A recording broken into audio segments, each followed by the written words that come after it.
Hello everyone. तो हमने previous video में अपना सिलेबस क्या है F5 बीकॉम में मैथमेटिक्स बोलना अच्छा नहीं रहेगा, क्या बोलने का, फाइनेंशियल मैथमेटिक्स। तो फाइनेंशियल मैथमेटिक्स में अपना जो सिलेबस है वो हमने डिस्कस कर लिया था। अब आगे हम लोग क्या करेंगे, one by one module wise chapter करेंगे। अब यहाँ पे जो पहला मॉड्यूल मैंने आपको बताया था वो है इंटरेस्ट एंड एन्युटी। उसके अंदर जो चैप्टर है वो कौन सा है, इंटरेस्ट एंड एन्युटी। चैप्टर का नाम भी वही है, इंटरेस्ट एंड एन्युटी। दूसरे मॉड्यूल में दो चैप्टर है, measures of central tendency and measures of dispersion. मतलब टोटल आपको 3 चैप्टर पढ़ने हैं, interest and annuity, measures of central tendency and measures of dispersion. तो आज का अपना जो सेशन होगा वो होगा मॉड्यूल 1 पर इंटरेस्ट ऑन एन्युटी पे। सारे टाइप के क्वेश्चन मैं आपको कवर करने वाला हूं। बिफोर दैट आपको ना एक कैलकुलेटर परचेस करना पड़ेगा, शायद आपने परचेस भी किया रहेगा। 12th तक तो आपका कैलकुलेटर अलाउड नहीं था, अभी आपको कैलकुलेटर अलाउड है। पर मैं आपको ये भी चीज़ बताऊंगी कि कौन सा कैलकुलेटर परचेस करना चाहिए बेटा, कि कैलकुलेटर में बहुत सारे इजी ट्रिक रहेंगे, वो अपने को फॉलो करना है। अब मैंने तो यहाँ पे बहुत बड़ा कैल्सी ले लिया है, आप लोग छोटा कैल्सी लोगे चलेगा, मतलब नॉर्मल साइज लेना, इतना भी बड़ा साइज मत लेना, एकदम छोटू वाला वो भी मत लेना। एक नॉर्मल साइज का भी कैलकुलेटर आता है, वो लेना है अपने को। दो चीजें चेक करनी पड़ेगी आपको, क्या कैलकुलेटर में जीटी का ऑप्शन है, क्या जीटी वाला, जीटी। बेटा मैं गो टू की बात नहीं कर रहा हूं, जीटी करके लिखा रहेगा, क्या जी और टी, मतलब ग्रैंड टोटल। तो यहां पे देखो जीटी लिखा हुआ है क्या, तो मेरे कैल्सी में देखो यहां पे जीटी नहीं लिखा हुआ है, तो एक तो वो वाला कैल्सी मत लेना जिसमें जीटी नहीं है। उसके बाद में आपको क्या देखना है कि 5 लिख के डिवाइड बाय इक्वल टू करो तो 0.2 आना चाहिए। क्या बोला मैंने, 5 लिख के डिवाइड बाय इक्वल टू करो तो क्या आना चाहिए, 0.2। कभी कभी 1 आता है तो वो कैल्सी मत लेना। तो कैल्सी कोई भी कंपनी का हो चलेगा, ओरिजिनली लो बेटा, 4 साल चलेगी अच्छे से, हाँ कोई चुरा ना ले, ये ध्यान देना, ठीक है, गिरने से खराब नहीं होगी। तो अच्छी कैल्सी ले लो, 350-400 रुपए की आएगी। उसमें दो चीजें चेक करना, क्या जीटी का ऑप्शन है, गो टू नहीं है, एक होता है जीओ टीओ, वो मत, वो ठीक है वो रहेगा तो चलेगा एक्स्ट्रा, बट जीटी ही दिखना चाहिए। जीटी मतलब होता है ग्रैंड टोटल। दूसरा, क्या उसमें 5 डिवाइड बाय इक्वल टू दबाने पे 0.2 आता है तो ले लो। अंडरस्टूड। अब हम लोग चैप्टर के पीछे जाएंगे। चैप्टर है अपना इंटरेस्ट एंड एन्युटी। बेटा ये सारे क्वेश्चन अपने को करने, ये पूरा शीट रेडी है। जो अपना ये टेक्स्ट बुक है ना, ये टेक्स्ट बुक के सारे क्वेश्चन प्लस पास एग्जाम के क्वेश्चन, सॉल्व एग्जाम, वो सारे मैंने कवर कर दिया। एक भी टाइप मैंने मिस नहीं किया हूं, एक ही टाइप जो भी आपका कॉन्सेप्ट आएगा और कॉन्सेप्ट वाइज सारे क्वेश्चन मैंने कवर अप कर लिए। तो आप देख सकते हो यहाँ पे कि ये सारे क्वेश्चन दिख रहे हैं आपको, ये सब कुछ अपने को करना है वन बाय वन। पर अगर मैं डायरेक्ट क्वेश्चन वाइज जाऊंगा ना तो मज़ा नहीं आएगा। मुझे पहले बहुत सारे क्वेश्चन है बेटा, कुछ छोड़ा ही नहीं मैंने, और सारा मैं आपको कवर करके दूंगा। तो यहाँ पे ना पहले हम लोग कॉन्सेप्ट पढ़ना पड़ेगा, उसके बाद हम लोग चैप्टर पे जाएंगे। तो स्टार्ट करते हैं हम लोग। चैप्टर का नाम है इंटरेस्ट एंड एन्युटी। अगर आप बोलोगे सर ये कितने मार्क्स के लिए आता है, तो मैं बोलूँगा कि भाई 15 मार्क्स के लिए आ जाएगा, 15, क्योंकि 15 मार्क्स के लिए ये वाला मॉड्यूल और 15 मार्क्स के लिए सेकेंड मॉड्यूल, तो 30 मार्क्स के लिए आपका आएगा एक्सटर्नल एग्जाम। तो ये आपका टोटल 15 मार्क्स कवर करता है। तो यहाँ लिख सकते हो 15 मार्क्स। ओके, इसमें ना दो कॉन्सेप्ट है, इंटरेस्ट एंड एन्युटी। बेटा इंटरेस्ट का मतलब क्या होता है, कोई बताएगा मुझे, what do you mean by interest. कभी आपने अपने आसपास किसी बंदे लोग से सुना रहेगा कि भाई ये कैसा है, इसने ब्याज ले लिया मेरे से, इंटरेस्ट ले लिया मेरे से। या फिर आपने ये भी सुना रहेगा क्या आपका पढ़ाई में इंटरेस्ट है। बेटा मैं उसकी बात नहीं कर रहा हूं कि आपके पढ़ाई में इंटरेस्ट है कि नहीं है, मन है कि नहीं, मैं उसकी बात कर रहा हूं कि अगर आपने पैसे के इन्वेस्टमेंट किए तो आपको कितना एक्स्ट्रा पैसा मिल रहा है। सर एक्स्ट्रा पैसा, यस बेटा एक्स्ट्रा पैसा। अगर आप बैंक में पैसा जमा करते हो ना, बैंक में, तो बैंक वाला ना आपको जो पैसा जमा किया वो तो देता ही है, साथ में कुछ एक्स्ट्रा अमाउंट भी देता है कि आपने अपने पैसे को बैंक को वापरने के लिए दिया। तो बैंक का फर्ज बनता है कि हम भी आपको ब्याज के तौर पे कुछ एक्स्ट्रा अमाउंट देंगे, उसी को बोलते हैं इंटरेस्ट। क्या बोलते हैं उसको? Interest. Means excess amount over the principal amount. मतलब आपने कितना पैसा डिपॉजिट किया, उस पे एक्स्ट्रा कितना मिल रहा है, उसको हम लोग क्या बोलेंगे? इंटरेस्ट बोलेंगे। बेटा इंटरेस्ट में भी दो कैटेगरी होती है, दो कैटेगरी, सिंपल एंड कंपाउंड। ये भी सुना रहेगा कि भाई तू तो पहचान वाला था, तेरे को शर्म नहीं आई ब्याज लेने से? चलो ब्याज लिया समझता हूं, ब्याज पे भी ब्याज लिया पहचान वाला होके, मतलब आपने कंपाउंड इंटरेस्ट किया। कंपाउंड इंटरेस्ट बताऊंगा मैं आपको क्या होता है ये। अब आपको है ना फॉर्मूला बुक में लिखना है कि ये इंटरेस्ट क्या होता है और इंटरेस्ट में टाइप क्या है। तो आप फॉर्मूला बुक में आ जाओ, साथ साथ में लिखते रहना बेटा। लिखो आप मिडल ऑफ द पेज पे इंटरेस्ट, ठीक है। इंटरेस्ट को आप दो पार्ट में डिवाइड करो बेटा, दो पार्ट में। एक होता है अपना सिंपल इंटरेस्ट, सिंपल। एक होता है अपना कंपाउंड इंटरेस्ट, कंपाउंड। तो यहां पे सिंपल एंड कंपाउंड की बात हो रही है, ठीक है। सिंपल मीन्स आपका इंटरेस्ट अमाउंट कांस्टेंट रहेगा। तो यहां पे लिख लेता हूं कि जो आपका इंटरेस्ट का जो अमाउंट है ना, अमाउंट वो आपका कांस्टेंट रहेगा। इंटरेस्ट अमाउंट इज कांस्टेंट, मतलब एवरी ईयर आपको सेम अमाउंट ऑफ इंटरेस्ट मिलेगा, सेम अमाउंट ऑफ इंटरेस्ट। इसमें इंटरेस्ट अमाउंट फ्लक्चुएट, मतलब चेंज, इंटरेस्ट अमाउंट चेंज, ठीक है ना। हर साल इंटरेस्ट अलग अलग मिलेगा और ज्यादा मिलेगा, ठीक है। फ्लक्चुएट एंड एक्यूमुलेट, ठीक है, प्लस करके अपने को मिलेगा इंटरेस्ट अमाउंट। अब बेटा पूरा खेल फॉर्मूले का है, पूरा फॉर्मूले का खेल है। मैं कुछ आपको एग्जांपल बताता हूं, उससे आप ना रफली निकाल के बताना कि भाई कितना पैसा अपने को फ्यूचर में मिलेगा। फिर मैं उसी एग्जाम्पल से फॉर्मूला क्रिएट करता हूं और आपको बताऊं फॉर्मूला आया कैसे, ठीक है ना। ध्यान देना, यहां पे एक कॉन्सेप्ट है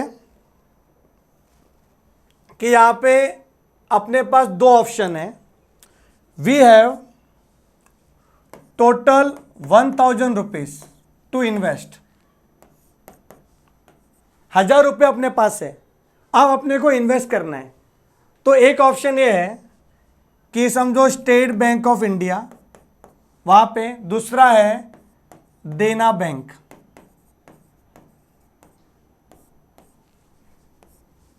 अब देना बैंक बोल रहा है कि मुझे 1000 रुपये देना, एसबीआई बोल रही है मुझे 1000 रुपये दे दो। अब हम किसको 1000 रुपये दे?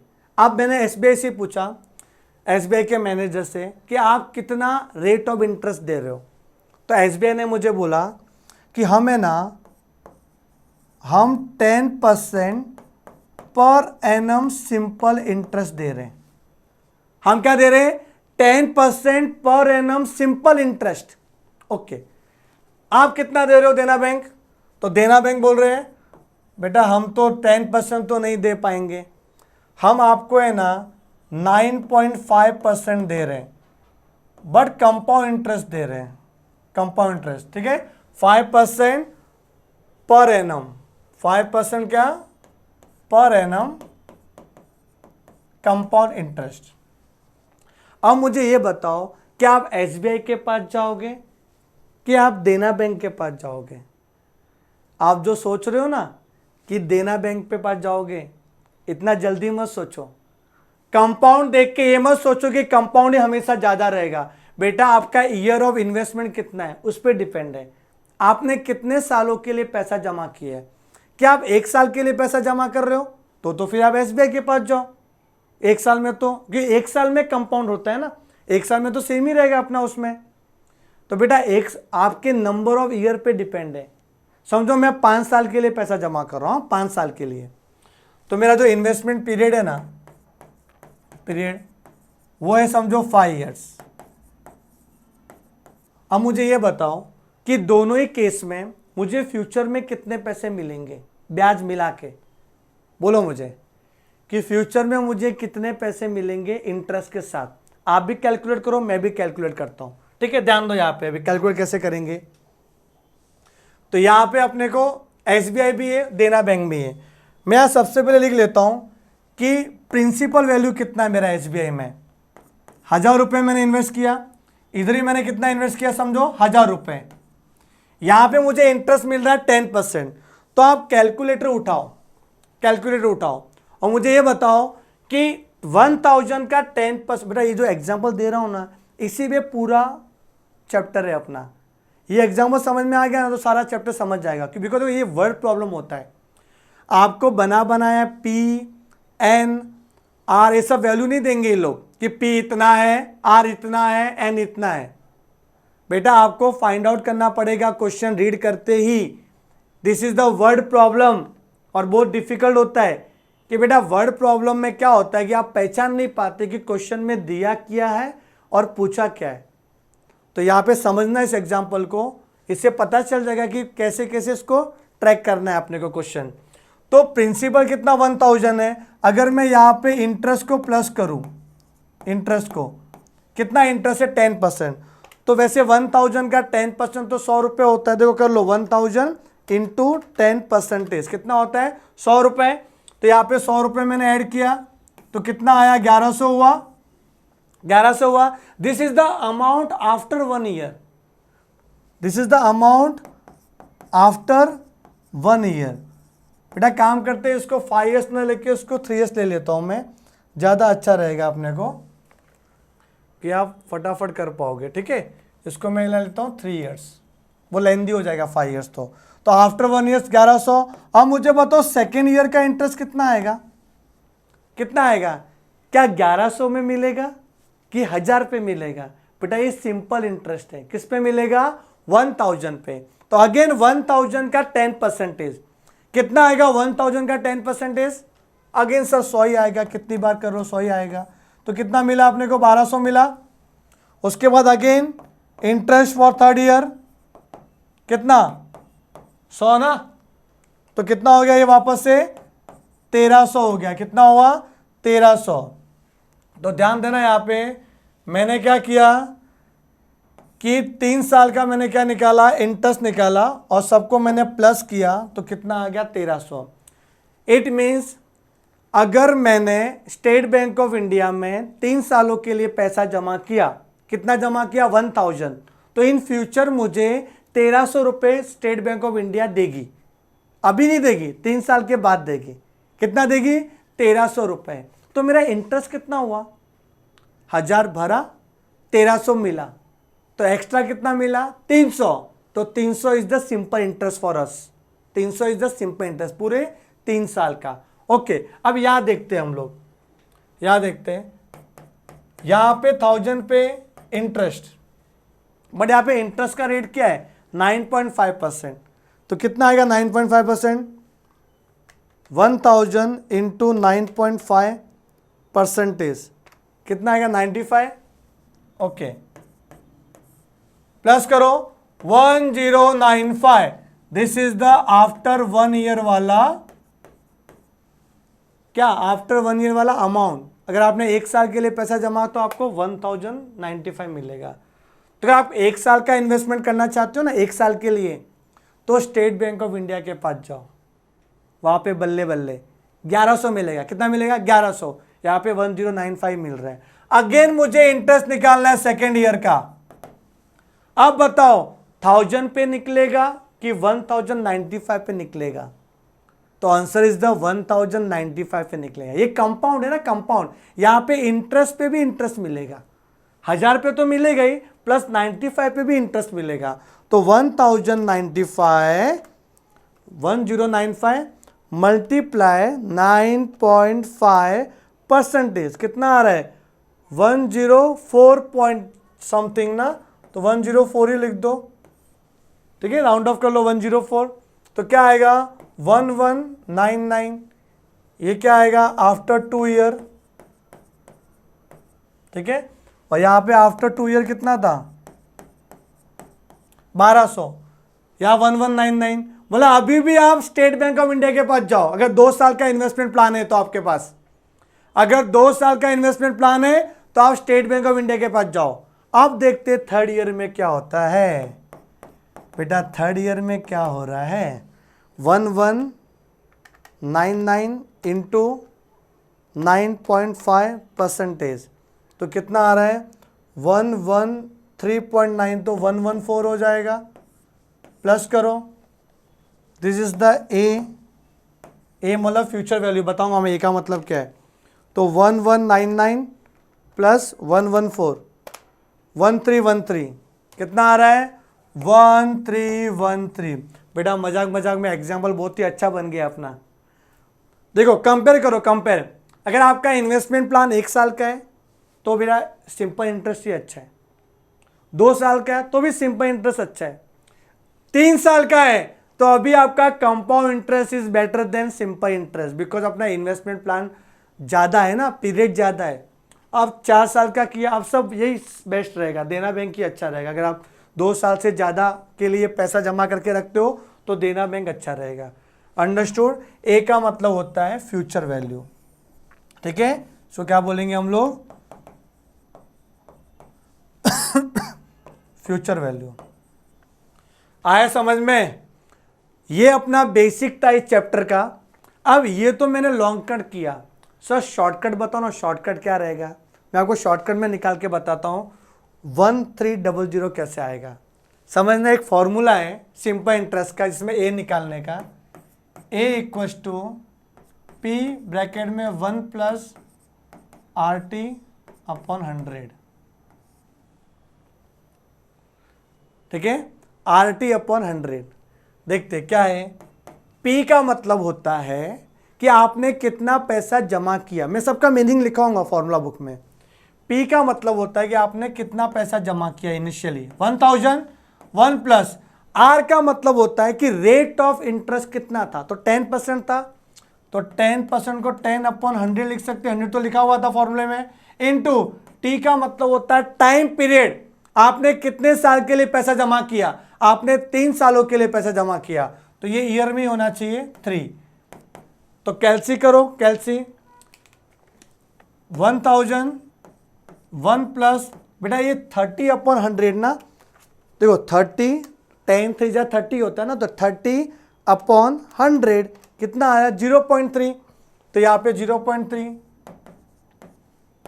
अब रूल क्या है पता है मैथ्स का, पहले ब्रैकेट को सॉल्व करते हैं, तो 1 प्लस 0.3 क्या होता है 1.3, तो 1.3 इंटू 1000 करो कितना आ जाएगा 1300। आया कि नहीं, देखो आया कि नहीं, पक्का पक्का आया। अच्छा, कंपाउंड का भी शॉर्टकट कैसे करेंगे, अगर मैं फॉर्मूला अप्लाई करूँ तो कंपाउंड का भी अपना फॉर्मूला है। देखो मैं कंपाउंड की बात कर रहा हूँ अभी, कंपाउंड कैसे करेंगे, तो कंपाउंड में भी ए का फॉर्मूला है P1 प्लस I⁴n। लिख लो पहले तो ऐसे, मतलब कि कैसे क्या होगा, फिर उसको सिस्टमेटिक लिखेंगे हम लोग। तो P1 प्लस I⁴n, P मतलब क्या है प्रिंसिपल 1000 रुपए, 1 प्लस बेटा I का मतलब होता है R अपॉन 100, क्या होता है R अपॉन 100, R कितना था 9.5 अपॉन 100, तो क्या आएगा 0.095, ठीक है। अगर आप 9.5 अपॉन 100 करते हो तो आता है 0.095, क्लियर। तो यहाँ पे 1 प्लस 0.095, n कितना है 3, तो ये 1.095 अच्छा ये बताओ मुझे, क्या आपको किसी भी नंबर पे कुछ पावर निकालने आता है कैलसी के थ्रू? बेटा आज के सेशन में अपना कैलसी कैसे यूज होता है ना, उस पर ज़्यादा जोर दिया जाएगा। अब इसको कैसे सॉल्व करेंगे, इसको सॉल्व कैसे किया जाएगा बोलो। 1000 तो लिखा मैंने इंटू 1.095, इसका 3 पावर, मतलब इसको 3 बार मल्टीप्लाई करना है, 1.095 इंटू 1.095 इंटू 1.095, ऐसे ही करते थे ना हम लोग बचपन से लेके अब तक।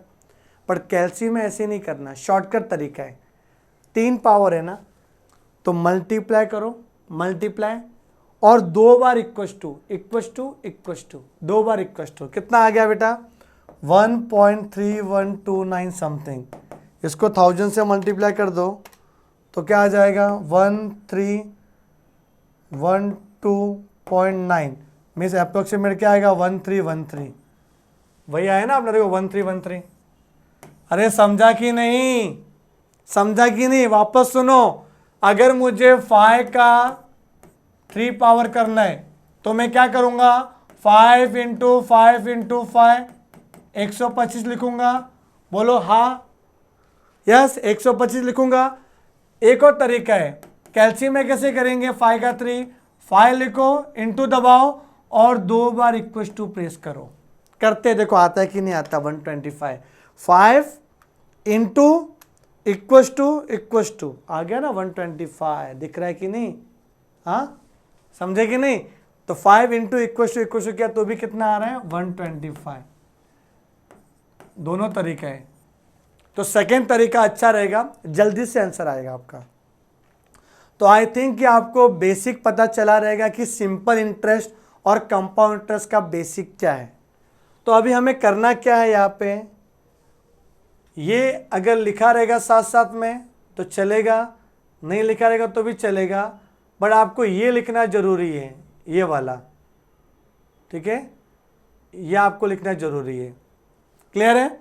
अब मैं क्या करूंगा, फॉर्मूला बुक में आ जाओ, फॉर्मूला लिखाता हूं कि सिंपल इंटरेस्ट के सारे फॉर्मूले क्या क्या हो सकते हैं, कंपाउंड इंटरेस्ट के सारे फॉर्मूले क्या क्या हो सकते हैं, फिर मैं क्वेश्चन करूंगा।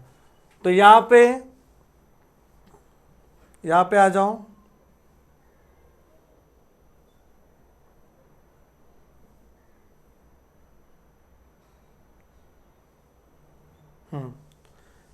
यहां मैं लिखा रहा हूं फॉर्मूला, आपको फोकस करना फॉर्मूले पे। आपको रोमन नंबर 1 लिखना है आपके फॉर्मूला बुक में और लिखना है सिंपल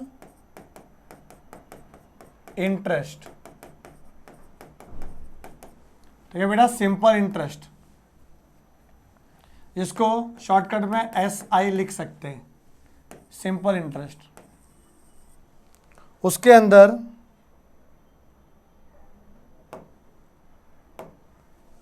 लिखो फर्स्ट फॉर्मूला SI का, ठीक है। SI का फॉर्मूला है P into R into T upon 100, PRT upon 100। लिखो, फिर सबका मीनिंग बताता हूं, ये P का मतलब क्या होता है, R क्या होता है, T क्या होता है।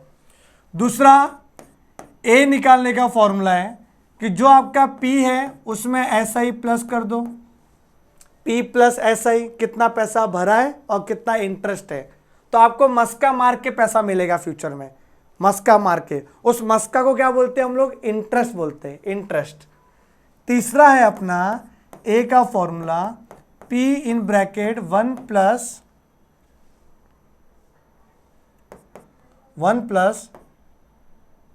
RT upon 100, 1 plus RT upon 100।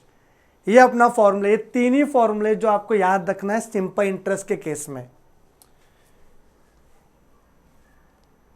याद रहेगा ये तीनों फॉर्मूला। फिर सेकेंड, इसमें मैं आपको कंपाउंड का ही फॉर्मूला लिखा लेता हूं, कंपाउंड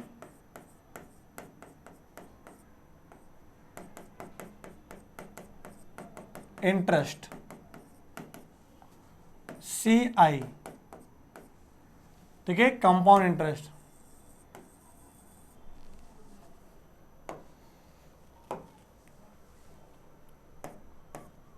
कॉलेज स्टार्ट हो गए रहेंगे आपके तो FI बीकॉम के, ठीक है। यहां पे है ना कंपाउंड इंटरेस्ट के फॉर्मूले, CI का फॉर्मूला है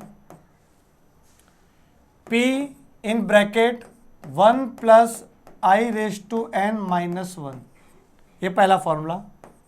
दूसरा, अगर आपको ए निकालना है तो P प्लस सी आई, ये तो कॉमन चीज है, जितना P है उसमें सी आई प्लस कर लो तो ए आ जाएगा, फ्यूचर वैल्यू आ जाएगा। और तीसरा, ए निकालने का एक और फॉर्मूला है कि P ब्रैकेट में 1 plus I raise to N.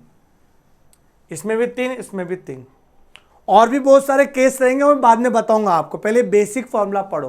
मैंने क्या बोला, आराम आराम से करेंगे ताकि आपको रिटेन भी रहे कि सिंपल इंटरेस्ट के 3 फॉर्मूले, कंपाउंड इंटरेस्ट के 3 फॉर्मूले। उसके जस्ट नीचे लिखो वेयर P का मतलब, ये जो बताओ ये बहुत ही इंपॉर्टेंट है बेटा, बहुत ज्यादा इंपॉर्टेंट है कि वर्ड प्रॉब्लम आने वाला है, तो ध्यान से लिखना। P का मतलब क्या होता है, प्रिंसिपल, ठीक है। तो प्रिंसिपल अमाउंट, या फिर इसको इन्वेस्टमेंट भी बोल सकते हैं, इन्वेस्टमेंट अमाउंट, या फिर इसको बोरोड अमाउंट भी बोल सकते हैं। सर ये क्या बोल रहे हो बोरोड? बेटा बोरोड का मतलब होता है लोन अमाउंट, मतलब आप अगर पैसा इन्वेस्ट करोगे तो आपको इंटरेस्ट मिलेगा, वैसे अगर आप पैसे बोरो करेंगे तो आपको इंटरेस्ट पे करना पड़ेगा ना, वी हैव टू पे इंटरेस्ट। तो इंटरेस्ट पेबल भी हो सकता है, इंटरेस्ट रिसीवेबल भी हो सकता है, वो डिपेंड है कि आपने क्या किया है, क्या आपने बोरो किया है, क्या आपने इन्वेस्टमेंट किया है, उस पर डिपेंड है अपना। क्लियर है? तो इन्वेस्टमेंट को ही बोलेंगे बोरोड है, लोन अमाउंट, ये सबको क्या बोलेंगे पी। एक और चीज, पी का मतलब बेटा प्रेजेंट वैल्यू भी तो होता है कि आज आपने क्या किया, आज का वैल्यू क्या है। आज ही पैसा लेके बैंक के पास जाओगे ना तो उसकी आज की वैल्यू क्या है, प्रेजेंट वैल्यू। बेटा ऐसा कुछ करने वाले ना कि minimum effort and maximum output. आप सिर्फ सुनते रहो, मेरा लेक्चर देखते रहो, और जो मैं बता रहा हूं करो। देखो क्या होता है कि अलग अलग तरीके से किया जा सकता है, बट मैं चाहता हूं कि मिनिमम एफर्ट डाले और मैक्सिमम आउटपुट निकले। उसके लिए मैंने पूरे क्या बोले फॉर्मूले का समरी बना दिया है, और सारी पॉसिबिलिटी इसमें कवर कर ली मैंने कि पी को क्या क्या बोला जा सकता है। पी का नामकरण कर लिया हम लोग ने। नॉर्मली नामकरण कौन करता है, बुआ करती है ना, तो आज हम लोग बुआ बन गए यहाँ पे, ठीक है। तो यहाँ पे पी का नामकरण हो गया। अभी आर, आर का मतलब बेटा ये बहुत सिंपल है, ये तो रेट ऑफ इंटरेस्ट है, इसको पहचानना बहुत ही आसान है। क्वेश्चन में अगर परसेंटेज में दिया हुआ है वो आर है, तो इसको पहचानना बहुत ही सिंपल है, कोई टेंशन की बात नहीं है।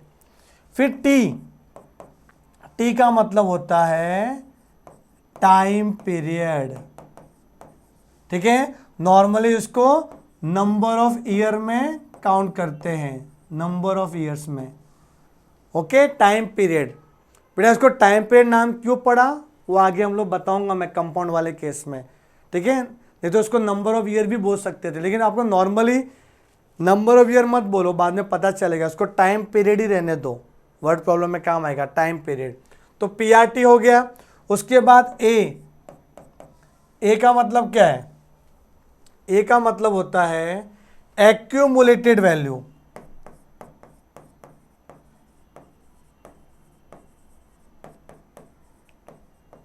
मतलब मैच्योरिटी वैल्यू।